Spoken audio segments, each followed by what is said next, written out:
So if you could tell me about the Depression in '34. Well, the Depression hit California pretty hard.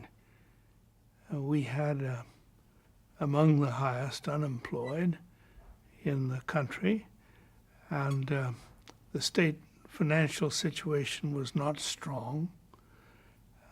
Great many people were hungry and without shelter. And this was a very low ebb. 1934 was perhaps the lowest. 33 might rival it. But by 34, we assumed it was going to be a fairly long recession turned into a depression. What was your experience working with people that were unemployed, without jobs at that time? Well, I saw the best of them, I suppose, because I worked with the State Relief Administration during the summer of 1934, largely with self-help cooperative groups. And these were, in some ways, the elite of the unemployed because they banded together to do things together and to minimize the lack of foodstuffs by producing themselves, either by farming or manufacturing or providing some service that was of value. Can you explain to me what the co-op movement was all about? Yes, it was. If you could start by instead of saying it, the cooperative. Yes. Okay. The cooperative was a self-help, voluntary grouping of people who were unemployed to work together.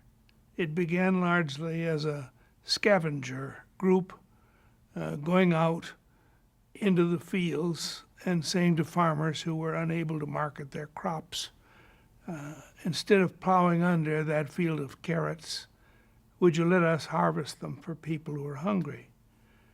And the farmers usually said yes, and they brought them back to a central place and shared them.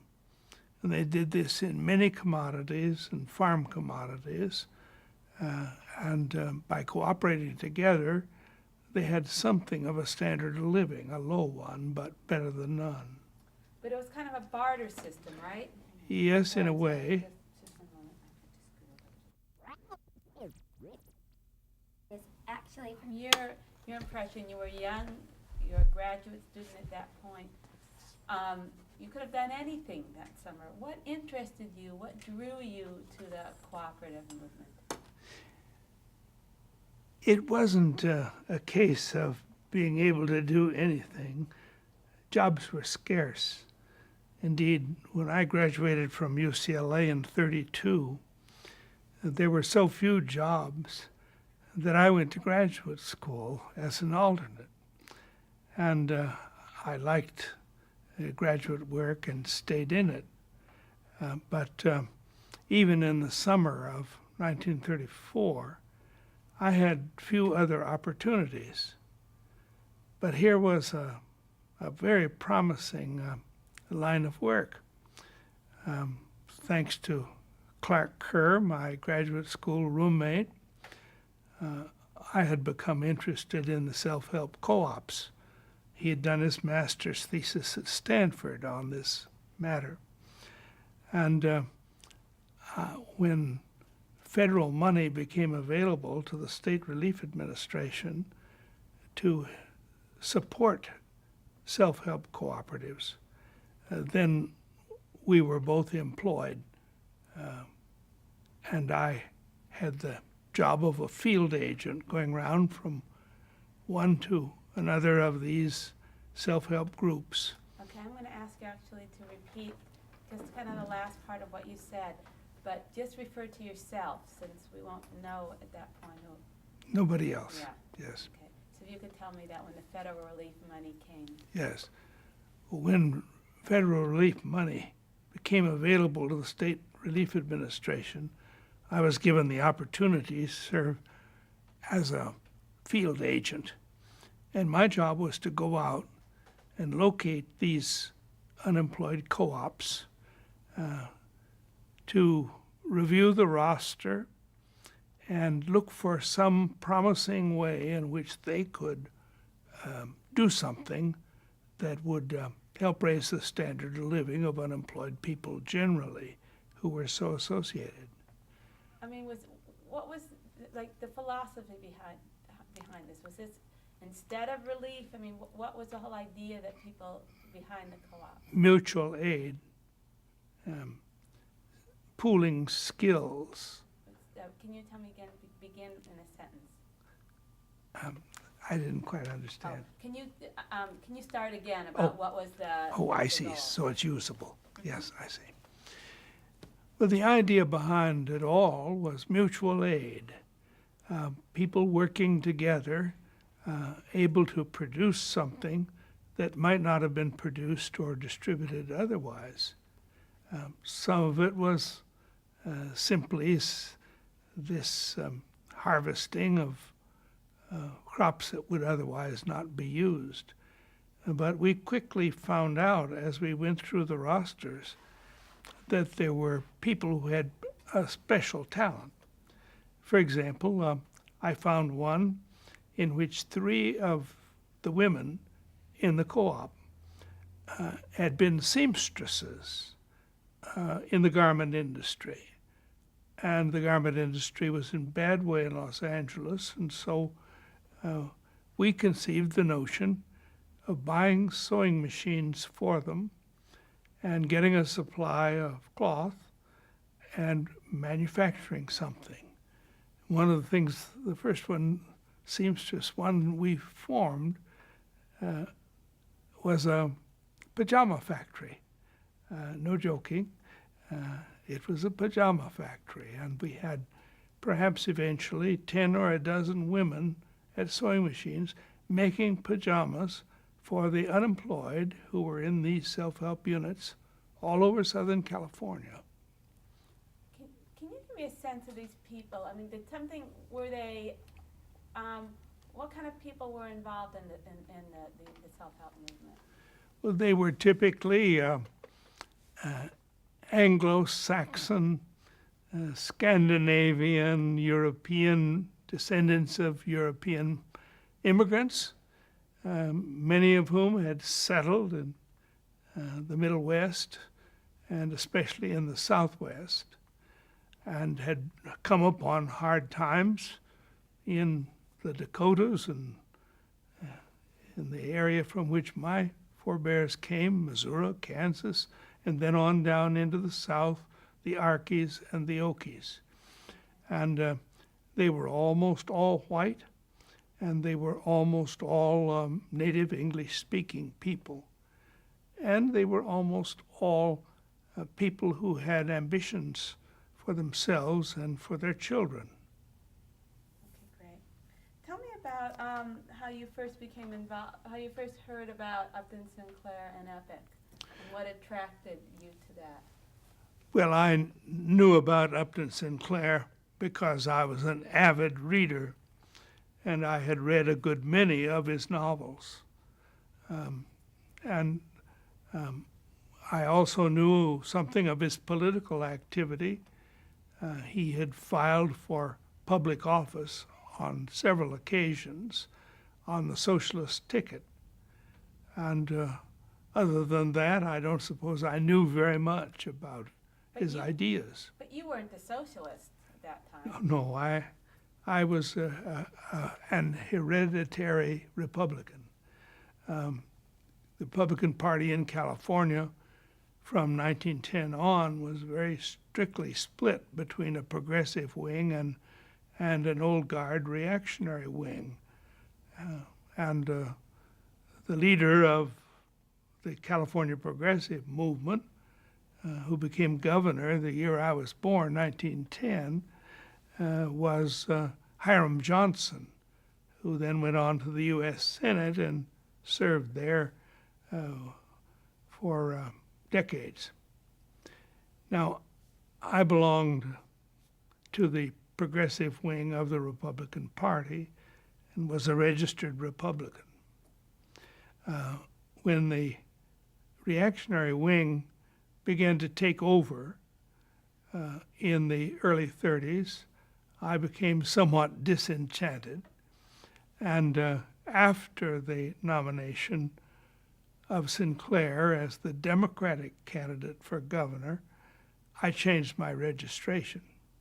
Wasn't that a big leap for you at that time? Well, it wasn't so much because many of the same considerations were involved. I was in favor of social insurance and in favor of a better tax system than we had in California. And I think the move was gradual. But once I moved, I stayed with the Democrats as almost a knee-jerk, not quite a knee-jerk Democrat. Okay, great. We have to change. We're changing to Okay, I'm just curious, from when somebody like yourself changes from a Republican to supporting Sinclair, did that surprise your family or friends? Oh, I think not greatly. My change was from Republican to Democratic. And the fact that Sinclair was the candidate had some attraction, but I shifted from one old party to another old party. And with it came a great deal of baggage. Tell me about your attraction to Sinclair. What did he, you told me about reading his books, but what about the Epic campaign or his candidacy was what, is there any one thing that drew you in? Well, we were pretty desperate, you know, by mid-1934. There weren't very many signs of recovery, and California hadn't changed politically very much, despite the fact that Franklin Roosevelt was president, and there was some New Deal legislation that was rolling. But I think a lot of young people are idealistic. I had always been interested in utopias. There even was a utopian society at the time, which was joined by many, many people. And we thought there might be some better society that was possible. And Sinclair raised those hopes a good deal. Describe to me a little bit of the kinds of elements that were part of Sinclair's plan. Well, I think the main one, and the one that was my chief interest, was simply the notion of production for use. It seemed so ridiculous to many of us that there was so much good land in California that wasn't being farmed, so many factories that were empty and silent, and so many able people who could have worked those farms and factories. And we just thought of the waste. And then the notion of the self-help co-op stirred our imaginations even more. And we had, for a time, a matter of perhaps 2 years' time, actual example of how this was done. That you could put unemployed people at productive work and they could sustain themselves. And the worst thing, of course, it seemed to us, many of us, was that people accepted the dole, accepted charitable relief, and did nothing in return for it. Great. I think we stop for a second. People were attracted to Epic. You were telling me before that there was a situation of the haves and the have-nots, and can you describe? Well, almost all the have-nots were attracted to Sinclair, and very few of the haves. Among the have-nots were people of lesser skills and people who were unlucky, made transfers at the wrong time, or had poor employers or ill health. And then there were some people who had a particular axe to grind. There were the remnants of technology movement, technocrat movement. There were vegetarians, and there were all kinds of little isms, and Sinclair attracted almost all of them, except communism. The communists put up a full ticket against Sinclair's ticket of the Democrats, and worked hard and made fun of Mr. Sinclair, just as the Republicans did. Can you tell me a little bit about the Republican reaction? Was it a strong reaction? What was he faced? What was the Sinclair campaign facing? Oh, when the returns of the primary election of 1934 came in, and it was apparent that Sinclair had won, he won overwhelmingly against the traditional Democrats. The alarm bells began to ring everywhere. And you can, looking back on it, it's quite obvious that people who owned, the bankers and the merchants and manufacturers and all, who were used to a given system, felt threatened by the fairly drastic reforms that some of the Sinclair people, at any rate, advocated.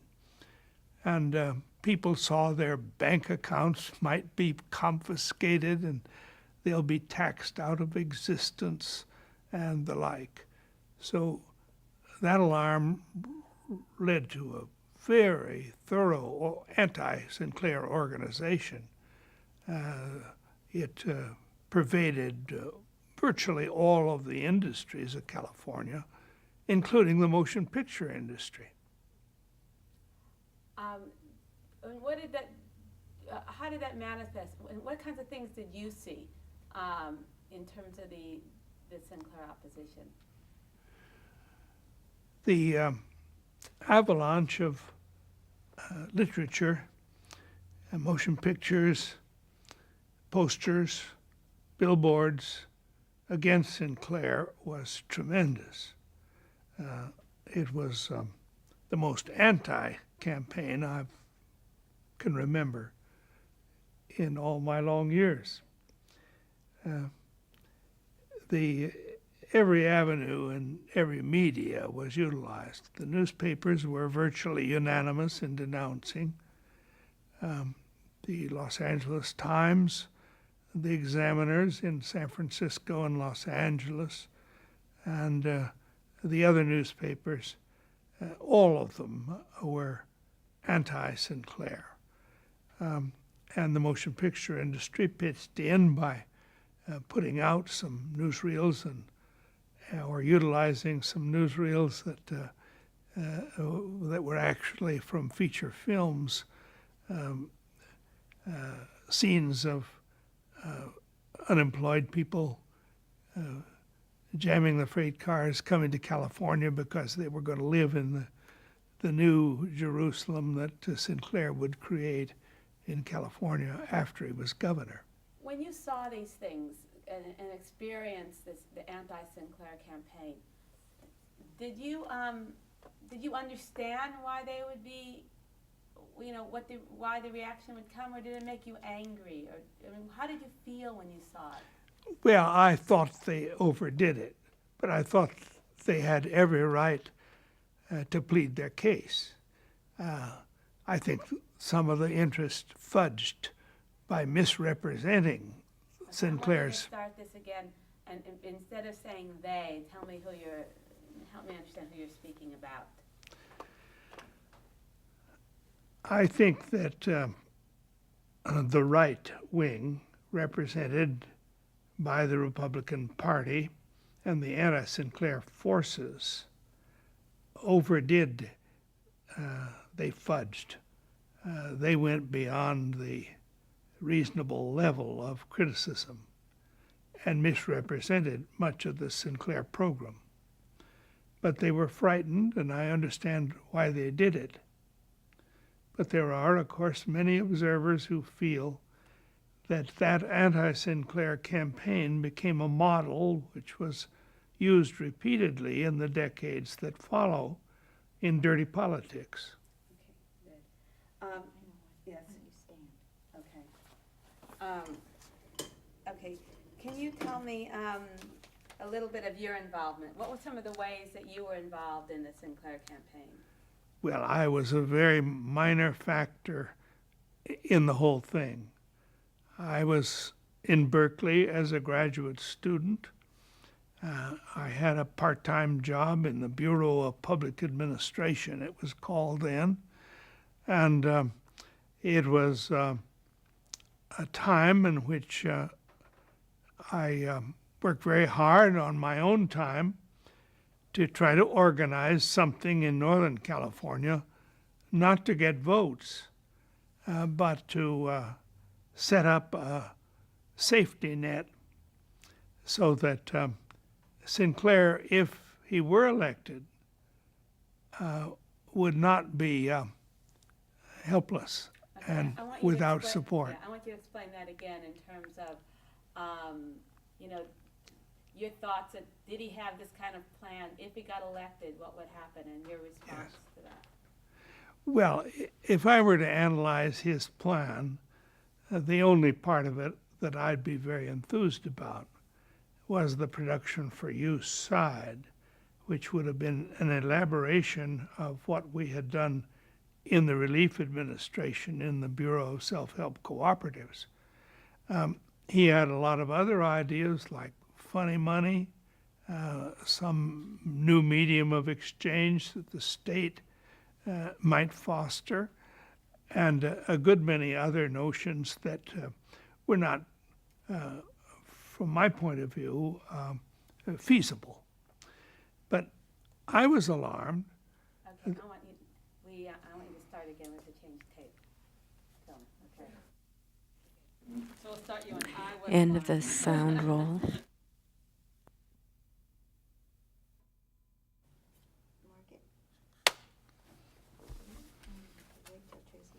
Okay, so you were telling me about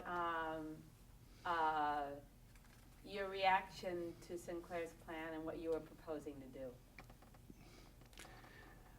Well, Mr. Sinclair proposed to do a number of things that I felt were beyond the pale.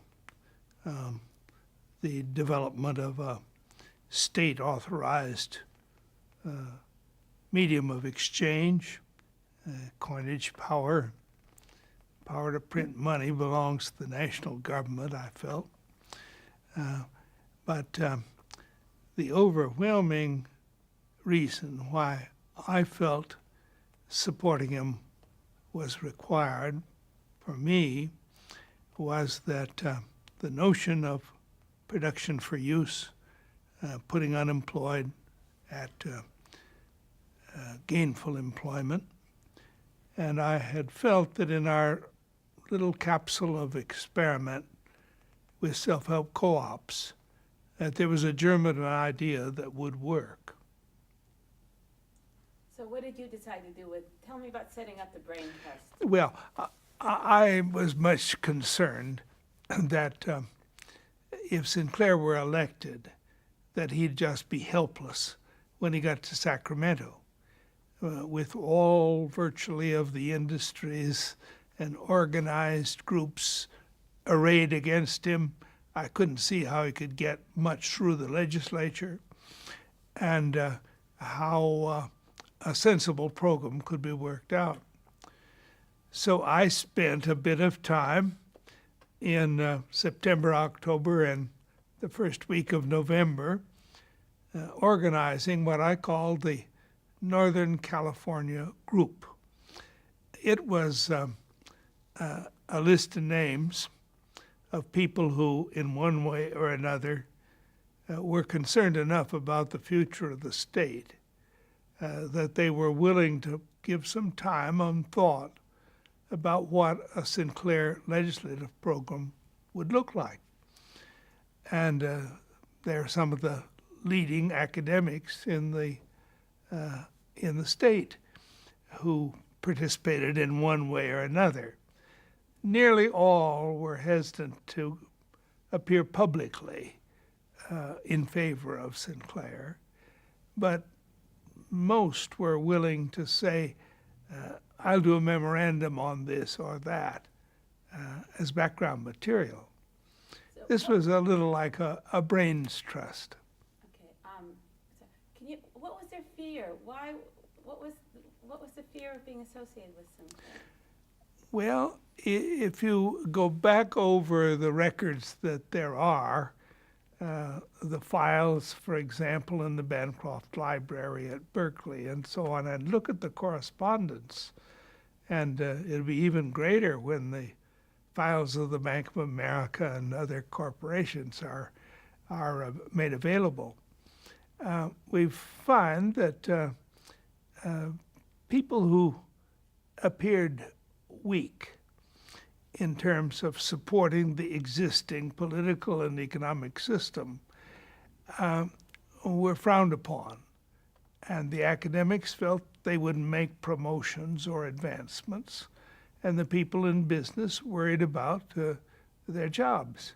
Okay, I would like, if you can, to tell that to me again, but from your own experience at the time, because when you looked at these letters, you saw that some people wouldn't sign things on their letterhead. You knew then, don't analyze it, but tell me you knew then that people were afraid or were concerned about their jobs or promotions. There was plenty of evidence as I went round persuading professors at Berkeley and Stanford and elsewhere that they should help draw up a program for the state if Sinclair were governor. There was plenty of evidence that they didn't want to do it publicly, that they feared that their own careers would be jeopardized if they did. But they were helpful privately, and many of them were standing by after Election Day to put in some time working out the details. For example, we proposed in the Sinclair campaign a number of taxes that were new to California. We didn't have an income tax, a state income tax in '34. And we didn't have a severance tax on the extraction of, say, minerals or oil from the earth. And having sensible proposals in time for the opening, the inaugural and the opening of the legislature in 1935 was a very important step. You talked to all these people that were scared about their jobs. Were you afraid of any negative publicity upon yourself? I wasn't. Perhaps I should have been.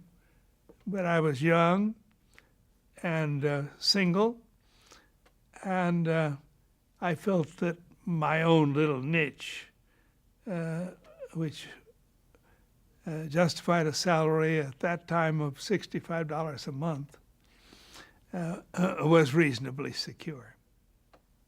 Okay, great. And you weren't afraid of being called a socialist or a communist or red-baited in any way? Oh, I suppose I was nervous about being billed as an extremist. But other than that, I felt that what I was doing was legitimate. Okay, great. And I need you to tell me one more time, actually in a very short statement, that you helped set up this brain trust, because I interrupted you when you were saying it before. Yes. But I felt it was the thing I could help most was to contact members of the faculty and some businessmen, and to ascertain their views toward Sinclair and to ask whether they would cooperate in drawing up a program. I covered perhaps 24 people, many cases people I had known either as a graduate student at Stanford or at Berkeley, to some extent people at UCLA from my undergraduate experience. And I built up a list. And when we had a meeting or two, rather few showed up, and gave various reasons. In terms of, I remember one Stanford professor said, I can never take on anything else during term time when I'm teaching. And somebody else said, it wouldn't be discreet for me, given my position, to do this publicly. That sort of thing took place. Okay, can you use the words again that you established, the words brain trust? We sometimes referred to ourselves as the Brain Trust. Okay, very good. Can you tell me about your speech at Berkeley, being asked to speak on behalf of Sinclair? Yes. In those days, indeed, for decades, the University of California had organized public events in such a way that they kept political speakers off the campus. But this time there was a great deal in 1934 of pressure to have candidates themselves come on the campus at Berkeley and UCLA. The president, Robert Gordon Sproul, felt obliged to keep the rule against politicians running for office speaking on the campus. But he was pressed to have some expression, and eventually he decided that there would be a public meeting on the campus and that representatives of the candidates could speak. And he asked me. I'd known him because I'd been a student leader at UCLA and in his earliest days as president. He asked me if I were a supporter of Sinclair. And I said yes. And then he invited me to speak for Sinclair. I never had any authorization from the organization at all. I was just an individual who was invited to speak for him. And I did so in a very large public meeting in Wheeler Hall, the largest auditorium on the campus. And there were spokesmen for Governor Merriam, who was running for re-election, and a third-party candidate named Raymond Haight. And it went off very well, and I don't think I said anything that offended anybody very strongly. I spoke primarily about the production for use. Were you pleased about that opportunity to speak? Yes, I was. And Sorry, wait a second. We have to change film. Okay. Good. One. Okay. So you were talking about how you were pleased. I asked if you were pleased when you gave the speech for Sinclair. How you felt about that? But the public meeting on the Berkeley campus went off very well. I felt that a good share of the audience, which is student audience, most of them not able to vote, were favorable to the democratic cause, as I called it then. And I met people on the campus following the talk who remarked favorably about it. And I was pleased that President Sproul had yielded that much, bent the rule or allowed this as an exception. Actually, it wasn't made a precedent, however, and it was a long time before the university really opened up to political controversy. Do you remember, what do you think of Miriam as a candidate, or as a politician, or as a candidate? Well, he was a I'm stick. sorry, so who was he? Sorry. Frank Merriam was a genial sort of fellow. I had known of him a little bit through my folks' interest in a lodge or two. I believe he was sort of typical of some of the people who came out of the heart of the Middle West. I think he was an Iowan. He was not particularly glib, and nor do I think he had any great mind. But he was a good sort of figurehead of conservatism. And he'd worked his way up in politics from the assembly and to lieutenant governor, and then took over on the death of Rolfe, the former mayor of San Francisco. But you had said that you, but you must have been very concerned about him as a candidate, because at that point you switched your affiliation to Democrat, right? I switched following a period in which I tried to be a progressive Republican, and I had a friend, now deceased, who was a state senator from Santa Clara County. And Excuse me, I'm going to stop back. Can we stop for a second? Okay. Okay, so you want to Tell me about the tabloid and why it made you so angry. You can begin.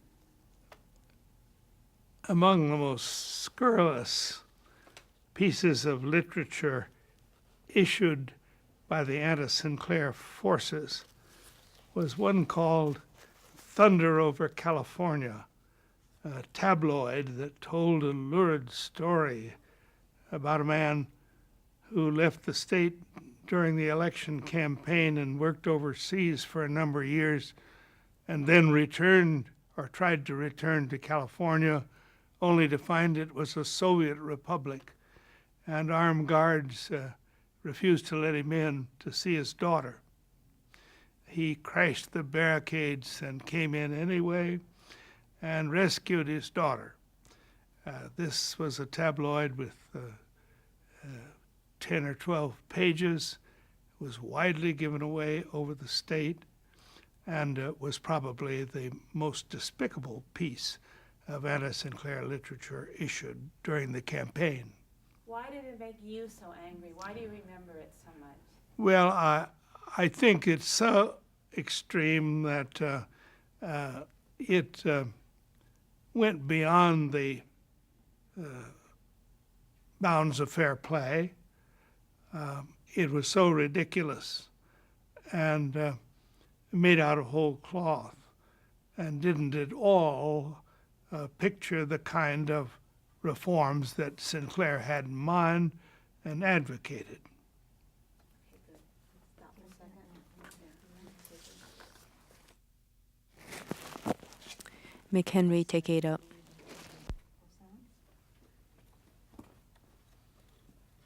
Speed, okay. 9. 9.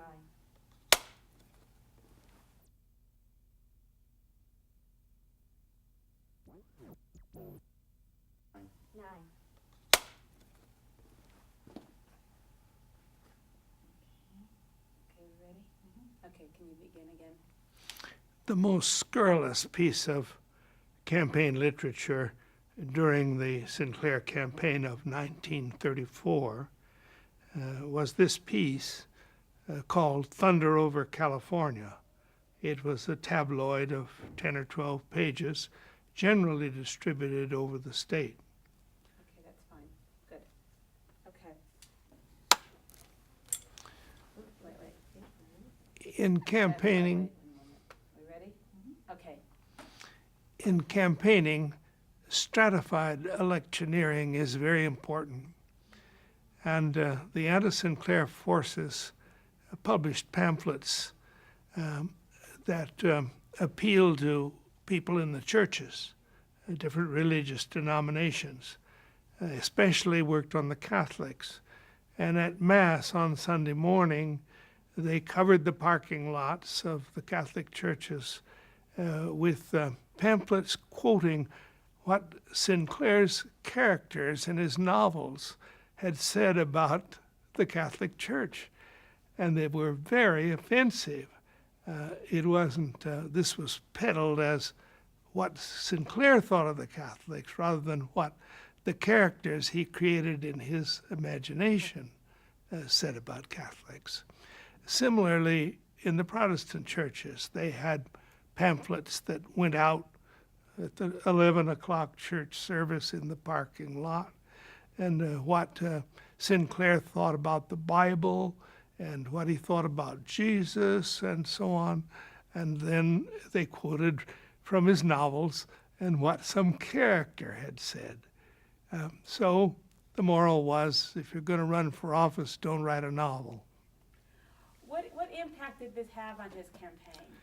Oh, I think it added to the anti-group significantly, because it was frightening that when someone's beliefs of a lifetime are challenged that way, and they said, "Why, it's in print; it must be true." Okay, very good. Can you tell me about? You remember seeing a newspaper article that that Sinclair said half the unemployed would come to California if he was elected. What do you remember about that? Well, several newspapers carried alleged quotes from Sinclair about California being so attractive it would bring many people, including many unemployed people, to the state, because this was going to be kind of a junior grade utopia. And that was frightening enough for those who were already here and already unemployed. Okay. Do you remember? I want to ask you again about the fake newsreels that you saw. Why were those effective? What was the way that newsreels were used in the theaters? Well, in the campaign, they took from a feature film or two, Wild Boys of the Road, I believe, was one of them, of migrants coming in freight cars, bums coming across the border. And some of that was used in newsreels, some of that footage, as an actual fact, whereas it was a feature film. And people were frightened because there was already so much unemployment. And indeed, not long before this, the Los Angeles Police Department had stationed officers at the entry points of the state in Southern California, urging people who were trying to migrate to California to go back where they came from. And then the American Civil Liberties Union put lawyers beside the policemen and said to the migrants, in effect, thumb your nose at that officer and drive on. He can't do anything about it. And that was good legal advice. Okay. What did you feel about election night? What do you remember about the election and what you felt and what you were doing right before the election? Well, the night before the election, another graduate student and I, in International House, covered the precincts.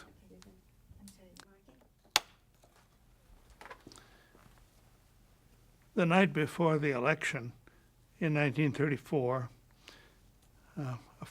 another fellow who also lived in International House at Berkeley and I went out and canvassed the houses of that part of Berkeley, leaving Sinclair literature and giving a little fight talk on the way. And then the next day, election day, we were apprehensive.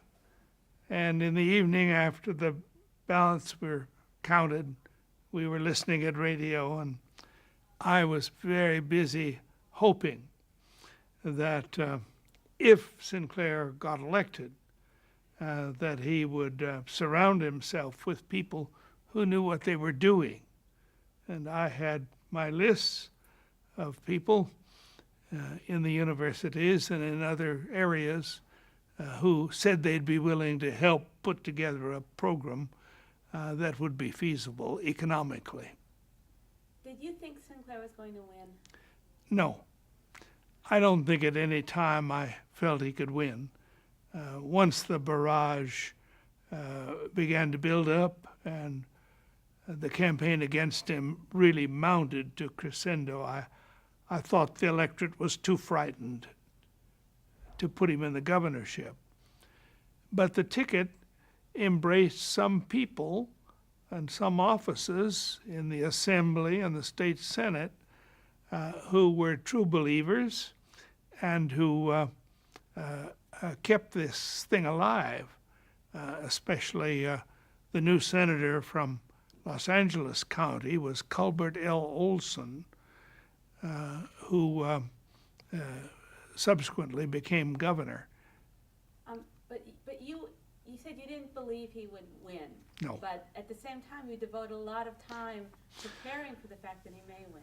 Well, it was a precaution, taking, I think I used the word safety net, so that he wouldn't fall flat on his face by people of respectability not coming in and lending a hand. But so there was always a chance he could win, right? I mean, you hadn't given up on him. You worked. Oh no, one doesn't, even if he's got a losing cause. One doesn't give up. You keep trying. But I truly didn't believe he could win, given the odds against him. Okay. One last question. Do you remember when Upton Sinclair went east to Hyde Park to meet with Roosevelt? Do you remember? Yes, I do. I read about it. Tell me what you remember and what was important about Well, I remember that he went to Hyde Park it. and, Who? Instead of saying he, can you say Sinclair? I'm sorry. I remember when Sinclair went to Hyde Park and cooled his heels a good long time, and the scales were loaded against him. McAdoo, who was senator, one of the senators from California, said 2 or 3 words that were favorable about, at least the Sinclair people thought so. But he never crashed through, Sinclair never crashed through the various layers of the White House that surrounded Roosevelt. Do you think it was a good thing for Sinclair to have gone to Roosevelt to try to get support, or do you think it was a futile effort? I'm inclined to think that Sinclair needed to make a try, and he probably would have been elected. But once he failed to get the support, or even a benign neutrality, it looked hopeless.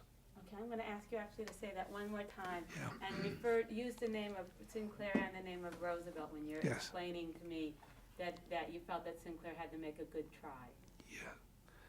I'm glad Sinclair made a try to reach President Roosevelt. He went there and cooled his heels and didn't really break through. But I do believe that he needed that presidential endorsement, or at least his benign neutrality. And do you think that Sinclair would have won if he received some signal from Roosevelt? I think a favorable nod from the president saying he's made a legitimate case for change and would have been so helpful. that Sinclair could then have campaigned with the notion that the President of the United States had semi-endorsed him. Okay, and what was the problem, and why was, do you have any feelings on why Roosevelt didn't give any signal? I have no indication why Roosevelt didn't, except that this was an extreme wing of the party and a new one, and the interests that are behind, the financial interests that are behind the party treasurers of both parties just have to watch out for too great deviation from the center. Okay, great. Do you have anything else you want to say? I've asked you a lot of questions. I think not. Okay, thank you. Thank you so much. Next is room tone for the McHenry interview.